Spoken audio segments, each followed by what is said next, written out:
السلام عليكم ورحمة الله وبركاته.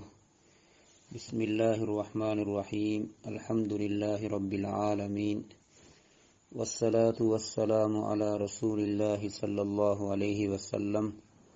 أما بعد.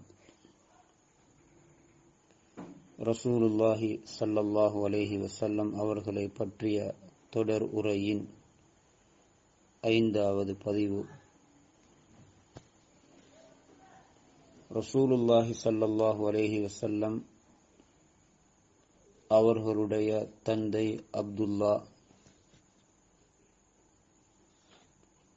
அவர்களுக்கும் ஆமினாவுக்கும் திருமணமாகி அவர்களுடன் 3 நாள் இருந்துவிட்டு ஹஜரத் அப்துல்லா திரும்பி வரும் பொழுது, அவர்கள் போகும் பொழுது அழைத்த அந்த வேதங்களை படித்திருந்த யகூதி பெண் திரும்பவும் கண்டுவிட்டு, எங்கிருந்து வருகிறீர்கள், எங்கு சென்றிருந்தீர்கள் என்று கேட்டபொழுது, ஆமினா என்ற அந்த பெண்ணை நான் திருமணம் முடித்திருக்கிறேன், நிக்காஹ் செய்தேன், அவர்களோடு இருந்தேன் என்று சொன்னதன் பின்னால் அந்த பெண்மணி, நான் உங்களை போகும் பொழுது அழைத்தது நான் ஒரு கெட்ட பெண், ஒரு தவறான செயலுக்காக வேண்டி அல்ல. உங்களுடைய முகத்தில் நுபுவத்துடைய அந்த ஒளியை, வெளிச்சத்தை கண்டேன்.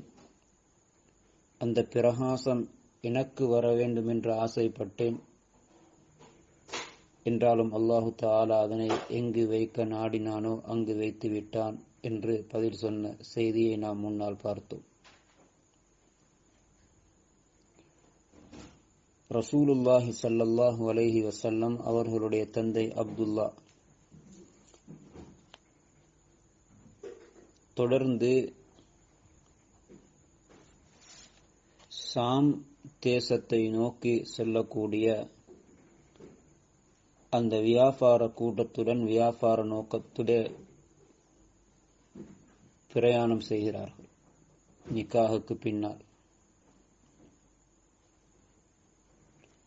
ஆனால் அவர்கள் இடையில் போய்கொண்டிருக்கும் பொழுதே அவர்களுக்கு ஒரு கடினமான நோய் ஏற்பட்டது.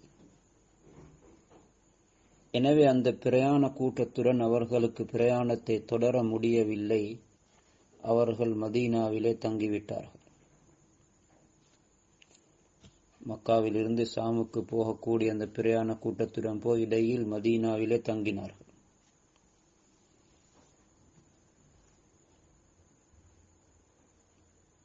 அந்த வியாபார கூட்டம் அவர்களுடைய அந்த விடயங்களை முடித்துவிட்டு மக்காவுக்கு திரும்பிய பொழுது அங்கே அப்துல்லாவை காணவில்லை. எங்கு அப்துல்லா என்று விசாரித்த பொழுது, அவர்கள் நோய்வாய்ப்பட்டு மதீனாவிலே பனு நஜ்ஜார் என்ற அந்த கோத்திரத்தாரிலே இருக்கிறார்கள் என்ற செய்தி சொல்லப்பட்ட பொழுது, அவர்களுடைய தந்தையார் அப்துல் முத்தலிப் உடனடியாக தன்னுடைய மூத்த மகனான ஹாரிஸை மதீனாவுக்கு அனுப்பினார்கள். போய் என்ன நிலைமை என்பதை பார்த்துவிட்டு வாருங்கள். தன்னுடைய மூத்த மகன் அப்துல்லாவுடைய மூத்த சகோதரர் மதீனாவுக்கு போய் அங்கே விசாரித்த பிறகு தெரிய வந்தது, அவர்கள் மதீனாவிலே வஃபாத்தாகிவிட்டார்கள். 1 மாத காலம் மதீனாவிலே நோய்வாய்ப்பட்டிருந்தார்கள். பிறகு மதீனாவிலே வஃபாத்தாகி மதீனாவிலே உள்ள நாபிகா என்ற அந்த இடத்திலே அடக்கம் செய்யப்பட்டிருந்தார்கள். மிகவும் கவலை. நிக்காஹ் நடந்து சில தினங்கள். இந்த செய்தியை ஹாரிஸ்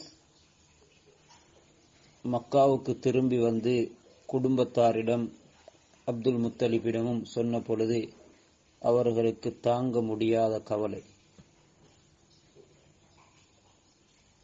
இப்பொழுதுதான் திருமணமாக இருக்கிறது.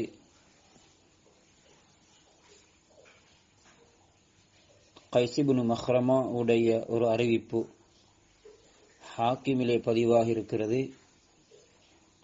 நபி ஸல்லல்லாஹு அலைஹி வஸல்லம் அவர்களுடைய தந்தையார் அப்துல்லா மரணிக்கும் பொழுது அவர்களுடைய நபி ஸல்லல்லாஹு அலைஹி வஸல்லம் அப்பொழுதுதான் தாயுடைய கற்பறையிலே வாழ்ந்து கொண்டிருக்கிறார்கள். தன்னுடைய தந்தையை வாழ்க்கையில் பார்க்கவில்லை நேரடியாக. பிறக்கும் பொழுதே அனாதை என்பது நாம் எல்லோரும் அடிக்கடி பேசக்கூடிய விடயம். ஆரம்பமே ஒரு கரீபான ஒரு நிலை. ஸல்லல்லாஹு அலைஹி வஸல்லம் தாயுடைய கற்பறையில் இருக்கும் பொழுதே தன்னுடைய தந்தையை இழந்து விட்டார்கள். திருமணம் முடித்து சில தினங்களிலே இப்படி ஒரு கவலையான நிலை. அந்த தாய் ஆமினாவுக்கு அது எப்படி இருந்திருக்கும்?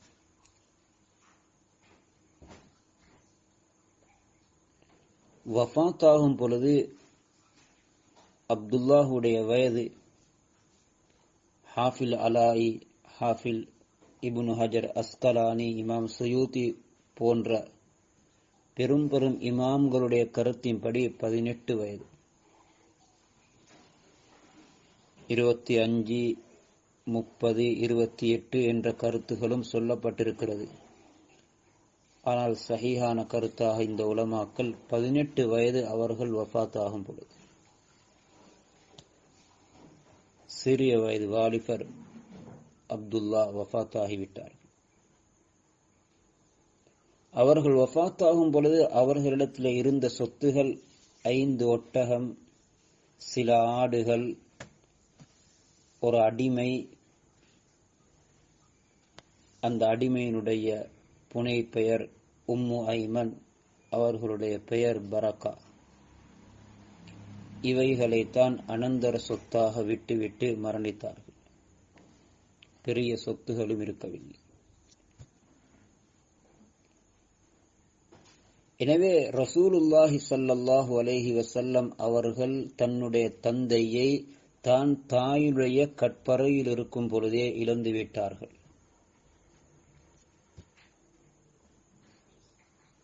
நபி ஸல்லல்லாஹு அலைஹி வஸல்லம்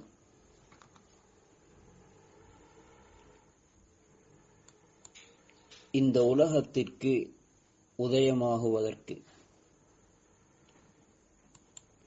பிறப்பதற்கு சில தினங்களுக்கு முன்னால் நடந்த வரலாறிலே மிகவும் பிரபலியமான அந்த நிகழ்வுதான் அஸ்ஹாபுல் ஃபீல், அந்த யானை படையினுடைய நிகழ்வு.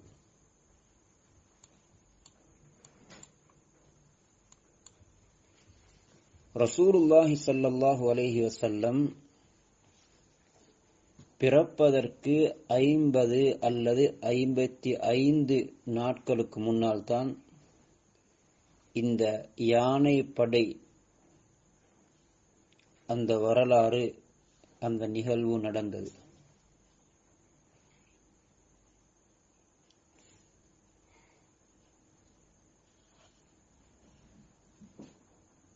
அந்த நிகழ்வு பொதுவாக எல்லோருக்கும் தெரியும். குர்ஆனிலே இது விடயமாக அல்லாஹு தஆலா ஒரு அத்தியாயத்தையே இறக்கி வைத்திருக்கிறான்.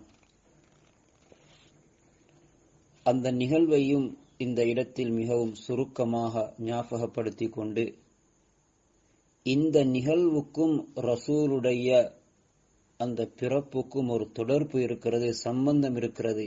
ஏன் அல்லாஹ் நபி ஸல்லல்லாஹு அலைஹி வஸல்லம் அவர்கள் பிறப்பதற்கு சில தினங்களுக்கு முன்னால் இப்படி ஒரு நிகழ்வை ஏற்படுத்தினார்?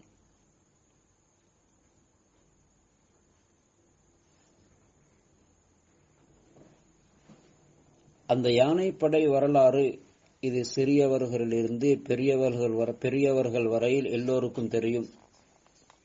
ஹபஷா நாட்டுடைய, அபிசீனியா நாட்டுடைய மன்னர் நஜ்ஜாஷி,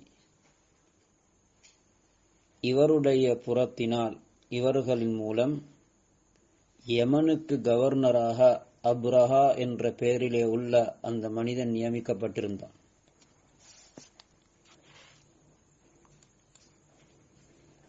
அவனுக்கு முஸ்லீம்களுடைய கஅபாவின் மீது பொறாமை ஏற்பட்டது. அவன் ஒரு ஈசாயி நஸ்ரானியாக இருந்தார்.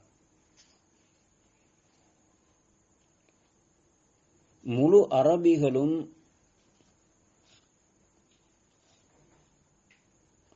பைத்துல்லாவை நாடி மக்காவுக்கு சென்று அந்த காபாவை தவாஃப் செய்கிறார்கள். இந்த அப்ரஹா என்ற அந்த மனிதன் யோசித்தான்,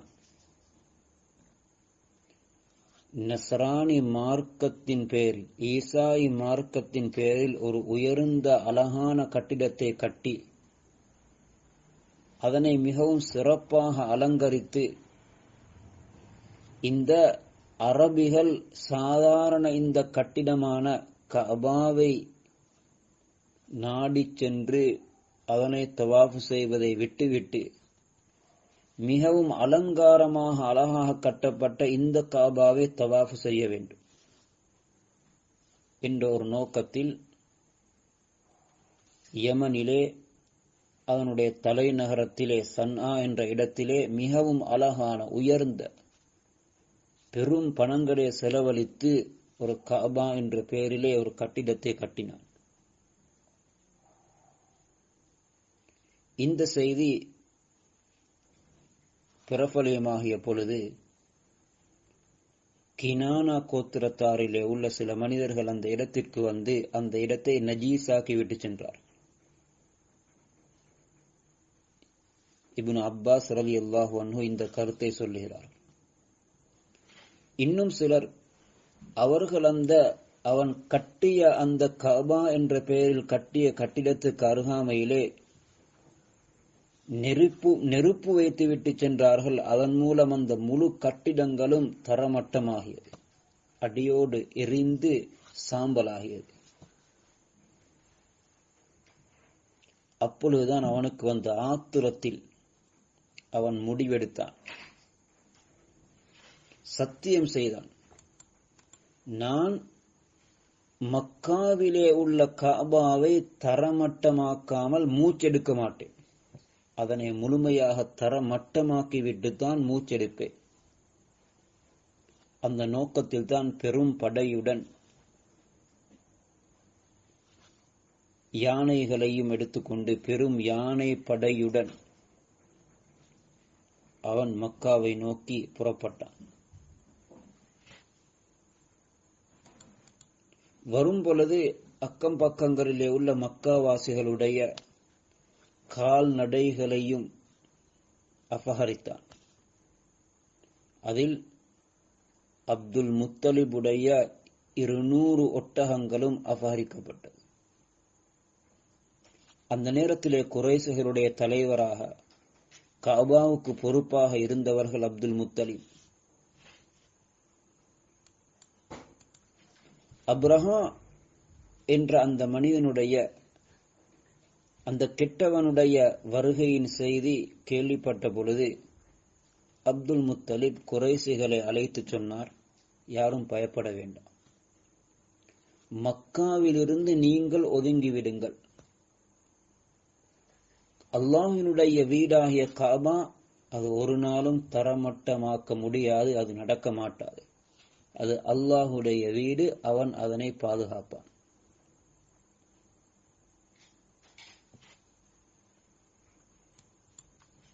அதற்கு பின்னால் அப்ரஹா என்ற அந்த மனிதனுடைய படை வந்து கொண்டிருக்கிறது. அப்துல் முத்தலிபுக்கு அல்லாஹு தஆலா மிகவும் சிறந்த அழகையும் ஆச்சரியமான ஒரு பார்த்தால் பார்க்கக்கூடியவருக்கு ஒரு வகையான கண்ணியம் கௌரவம் கலந்த பயம் வரக்கூடிய அப்படிப்பட்ட ஒரு தோற்றத்தையும் வழங்கியிருந்தார். யாராக இருந்தாலும் அவரை பார்த்தவுடன் ஒரு கௌரவம், ஒரு கண்ணியம், ஒரு இரக்கம் வரும். அப்ரஹாவும் அப்துல் முத்தலிபை கண்ட பொழுது அவனுக்குள்ளே ஒரு வகையான பயம் ஏற்பட்டது. அவன் அப்துல் முத்தலிபை மிகவும் கண்ணியமாக அவருடன் நடந்து கொண்டார். இருவருக்கும் இடையிலே பேச்சுவார்த்தையும் நடந்தது. இவன் வந்திருப்பது காபாவை உடைப்பதற்காக வேண்டி அப்துல் முத்தலிபை கண்டவுடன் 2 பேருக்கும் இடையிலே ஒரு வகையான பேச்சுவார்த்தையும் நடந்து, அந்த பேச்சுவார்த்தையின் பொழுது அப்துல் முத்தலிப் சொன்னார், என்னுடைய நீங்கள் கைப்பற்றிய அந்த ஒட்டகங்களை என்னிடம் வழங்கிவிடுங்கள். அப்ரஹா ஆச்சரியமாக கேட்டார், இது ஆச்சரியமாக இருக்கிறது, நானும் காபாவை தகர்க்கப் போகிறேன், நீங்களோ உங்களுடைய ஒட்டகங்களை பற்றி கவலைப்பட்டுக் கொண்டிருக்கிறீர்கள். இந்த காபா என்பது உங்களுடைய மூதாதையர்களுடைய சொத்து அல்லவா, உங்களுடைய மார்க்கத்தோடு தொடர்பு பட்டதே, அதை பற்றி எதையும் நீங்கள் பேசவில்லை. அப்துல் முத்தலிப் சொன்னார், அன ரப்புல் இபில் வலில் பைத்தி ரப்புன் சயம்னஹு, நான் இந்த ஒட்டகங்களுடைய சொந்தக்காரன், அந்த பைத்துல்லாவுக்கு காபாவுக்கு ஒரு சொந்தக்காரன் இருக்கிறான், அவனு அதற்கு எந்த தீங்கு வராமல் தடுத்து பாதுகாப்பான். அப்ரஹா கொஞ்சம் மௌனமாக ஆகியதன் பின்னால் அவர்களுடைய ஒட்டகங்களை திருப்பி கொடுத்து விடுங்கள் என்று சொன்னான். ஒட்டகங்களை அப்துல் முத்தலிப் எடுத்துக்கொண்டு குறைசிகளிடம் சொன்னார்கள், மக்காவிலிருந்து எல்லோரும் காலியாகிவிடுங்கள். அப்துல் முத்தலிப் அந்த 200 ஒட்டகத்தையும் காபாவுக்கு நேர்ச்சை வைத்தார். சிலரை அழைத்துக் கொண்டு போய் காபாவினுடைய அந்த வாயலுக்கு அருகாமையில் இருந்து மிகவும் கண்ணீர் வடித்து கெஞ்சி அல்லாஹ்விடத்திலே துஆ செய்தார்.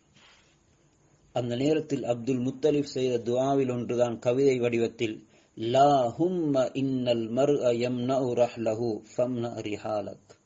யா அல்லாஹ், ஒவ்வொரு மனிதனும் தன்னுடைய இடத்தை, தன்னுடைய வீட்டை அதற்கு ஆபத்துகள் அழிவுகள் வராமல் பாதுகாத்துக் கொள்கிறார்கள்.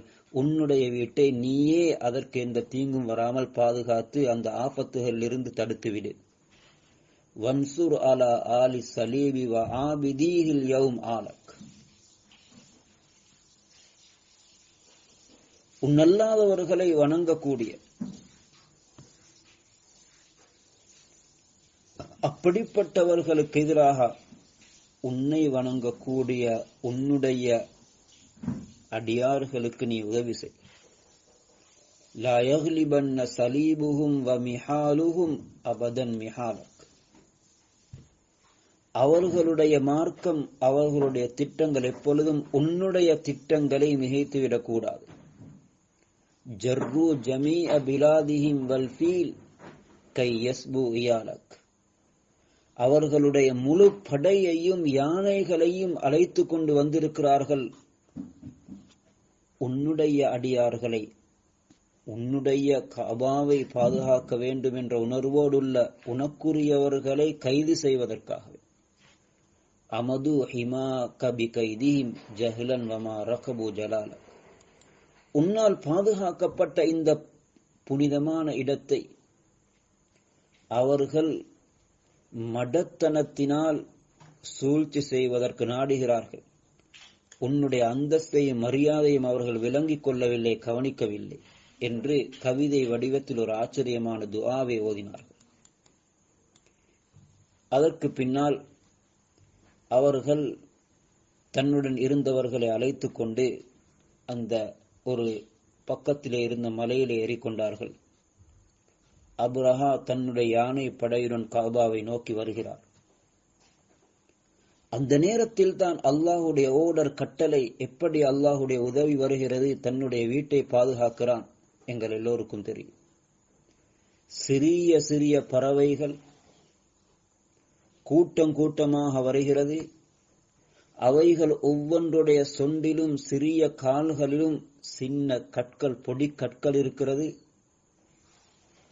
ஒரே அடியாக அந்த பொடிக்கற்களை அவைகள் அப்படியே மழை பொழிவதை போன்று வீசுகிறது.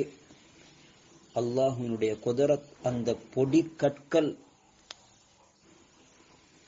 தோட்டா செய்யக்கூடிய வேலையை செய்யும். அந்த யானைகளுடைய தலையின் மீது விழுந்து அவைகள் கீழால் வரும். அந்த யானைகள் அப்படியே கீழே விழுந்துவிடும். குர்ஆன் காசிம் மாகூல், சப்பி துப்பப்பட்ட வைக்கோல்களை போல என்று வர்ணிக்கிறது. எதன் மீது அந்த கல்லு விழுமோ அந்த யானை அப்படியே அழித்து விடும். இப்படி அந்த முழு படையும் அழிந்து போனது. அப்ரஹாமுடைய உடம்பின் மீது அல்லாஹ் காயத்தை ஏற்படுத்தி அவனுடைய முழு உடம்பும் அதன் மூலம் அழுகிவிட்டது. உடம்பிலிருந்து சீலும் இரத்தமும் வர ஆரம்பித்தது. ஒவ்வொரு உறுப்புகளும் தனித்தனியாக கலர ஆரம்பித்தது. கடைசியில் அவனுடைய நெஞ்சு பிளந்து வெளியிலே வந்தது. அதனுடன் அவனுடைய உயிரும் பிரிந்தது என்று வரலாறு சொல்கிறது. அனைவரும் மரணித்து அடியோடு இல்லாமலாகிவிட்டார். அதற்கு பின்னால் அல்லாஹ் ஒரு வெள்ளத்தை அனுப்பினான். அதன் மூலம் அந்த பகுதி அப்படியே சுத்தமாக ஆகியது. இது ஒரு ஆச்சரியமான நிகழ்வு.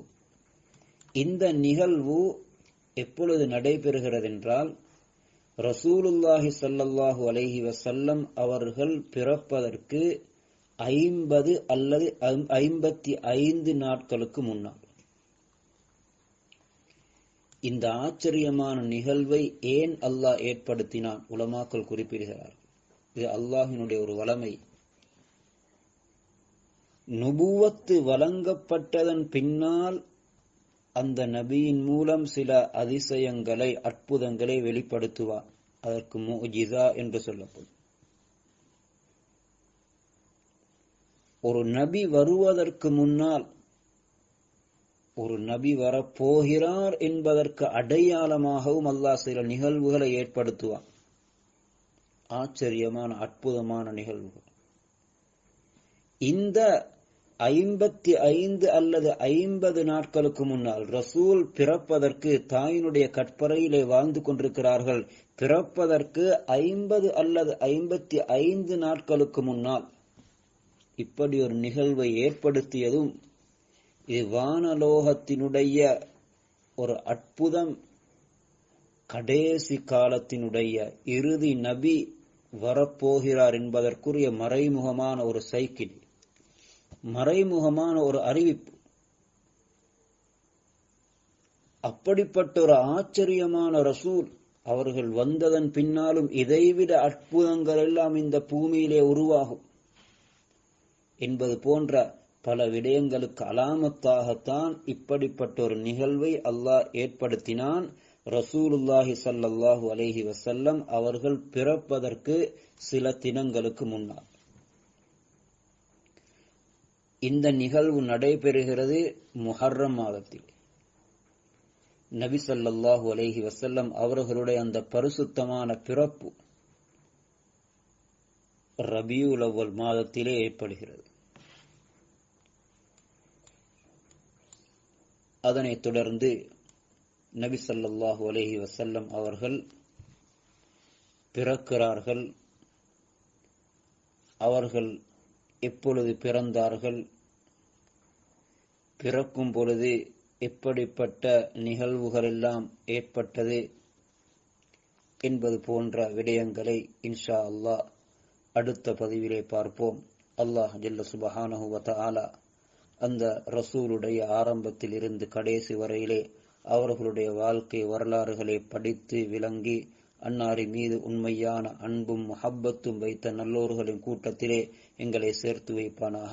அன்னாரி மீது அதிகம் அதிகம் ஸலவாத்து சொல்லி உயர்ந்த அந்தஸ்தை மறுமையில் அன்னாருடன் சேர்ந்து வாழக்கூடிய பாக்கியத்தை பெற்ற கூட்டத்திலே எங்களை சேர்த்து வைப்பானாக. ஸல்லல்லாஹு அலா முஹம்மத் ஸல்லல்லாஹு அலைஹி வஸல்லம் வ ஆகிர் தஅவானா அனில் ஹம்துலில்லாஹி ரப்பில் ஆலமீன். அஸ்ஸலாமு அலைக்கும் வரஹ்மத்துல்லாஹி வபரகாத்துஹு.